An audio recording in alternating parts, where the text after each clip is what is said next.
The president's getting smashed and hit again because of his tone and because he, I guess, didn't send a fruit basket to Nancy and Adam. Well, I thought the best thing today was, and I found out about this when I walked out, he actually had a speech. He was going to go out there and give a speech that his people had worked on. They had approved everything in it. And as you know, when you were there, he said, nah, I'm not going to give a speech. We're just going to celebrate today. And he just had a list of all the people there, and he went around the room, was introducing people. And the president needed to do that. And the American people need to continue to hear this. The more times the president can talk about how dirty they were to him, his family, to anyone who got involved in this, trying to get to the truth, he needs to do it. I mean, if we had time, we really would have played some of the golden oldies of the past 3 years. Just so people realize he didn't just pop out today after a week or 2 or 2 months or 3 months of difficult attacks during impeachment that were all lies. This has been built up over four and a half years of what they've done to him since he announced in 2015 that he was running. Right. And he's had just about enough of it. And I can tell you, I've had just about enough of it. I'm all for a vigorous debate and things get tough, big deal. No problem.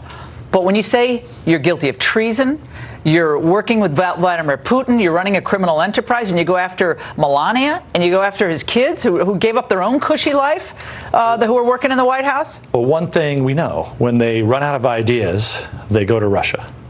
Okay? That's all they have. Even today in the Capitol, right across the street here, we had one of the Democrats in a committee hearing actually float the idea that the reason the Iowa debacle is going on possibly could be because of the Russians. Yeah, we're going I mean, it's incredible. They never stop blaming Russia.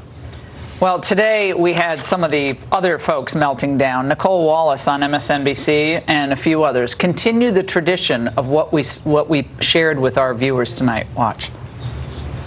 He was attacking and making clear the consequences for anyone that crosses him. If you stand with me, if you'll be one of my sycophants, you can come to the White House and I will praise you on national television. You'll be part of the team and you'll be rewarded.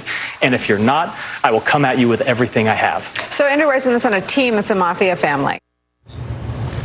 It's a shock that Trump doesn't just rush to the set of MSNBC to join them for a real conversation about China, trade, Syria, anything.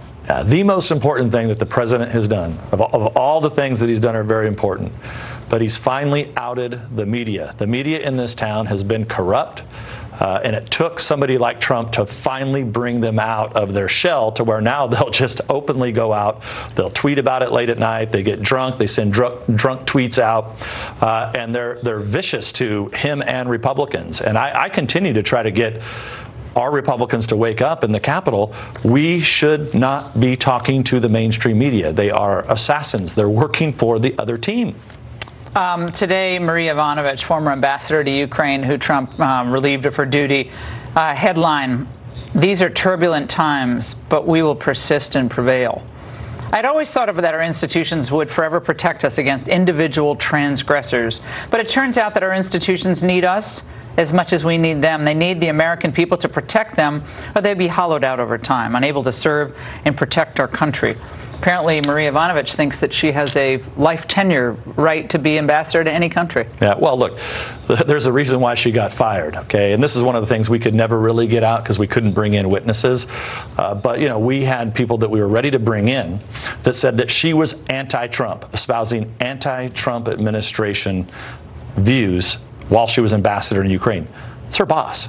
So she's lucky that we couldn't bring any actual witnesses in because there are people that wanted to testify against her. What's your power in the minority to get answers? Well, all we can do, we don't have subpoena power. So if they don't give us witnesses, and you know that's the whole.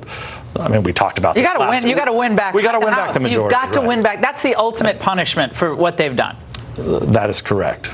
And if we win back the House, then you get Schiff and Nadel and these guys. But are you going to win it back by giving roses to the other side by saying, "Oh, I'm so sorry you impeached me"? No, I think we win. Or do you win it back by being a fighter? We win it. Well, you have to fight, and part of that fight includes not saying stupid things and cooperating with the media, who are really